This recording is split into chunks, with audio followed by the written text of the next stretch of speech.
மக்களை மதத்தின் பெயரால் பிளவுபடுத்தும் முயற்சியில் ஈடுபடுகிறார்கள். தமிழ்நாட்டில் இந்துக்களுக்கும் இஸ்லாமியர்களுக்கும் இடையிலே முரண்பாடுகள் இல்லை, மோதல்கள் இல்லை.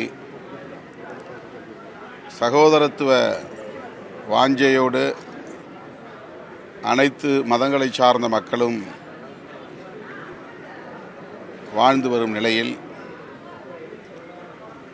இங்கே மதத்தின் பெயரால் அரசியல் ஆதாயம் தேட சங்க பரிவாரங்கள் முயற்சிக்கின்றன. அதிலே ஒன்றுதான் திருப்பரங்குன்றம் பிரச்சனை. திருப்பரங்குன்றம் பகுதியை சார்ந்த பொதுமக்களோ அல்லது திருப்பரங்குன்றத்தை வழிபாட்டு தலமாக ஏற்றுக்கொண்டு அங்கே வருகிற முருக பக்தர்களோ யாரும் இஸ்லாமியர்களுக்கு எதிரான கருத்துக்களை சொல்லவில்லை.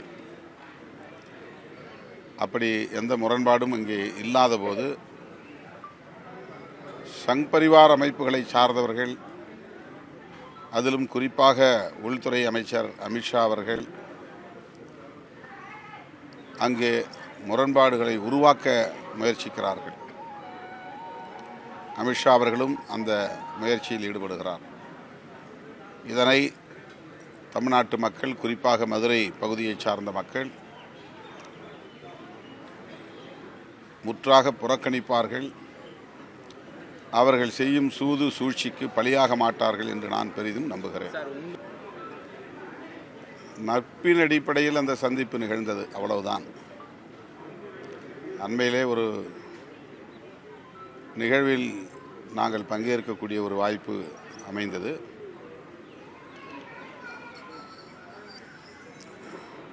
குறிப்பாக விஐடி வேந்தர் அவர்கள்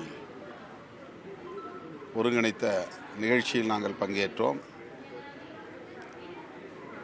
அப்போதுதான் அவரோடு எனக்கு அறிமுகம் கிடைத்தது. அதன் பின்னர் திருச்சிராப்பள்ளியிலே நாங்கள் மதசார்பின்மை காப்போம் பேரணி நடத்திய சூழலில் அங்கே ஒரு தனியார் விடுதியில் தங்கியிருந்தோம். அவரும் பக்கத்து அறையிலே தங்கியிருந்தார். எனக்கு ஒரு புத்தகத்தை அவர் பரிசளித்தார் அந்த சந்திப்பின் போது, அவ்வளவுதான். விடுதலை போரில் சீர்காழி என்கிற ஒரு புத்தகம் அவர் எனக்கு வழங்கினார்.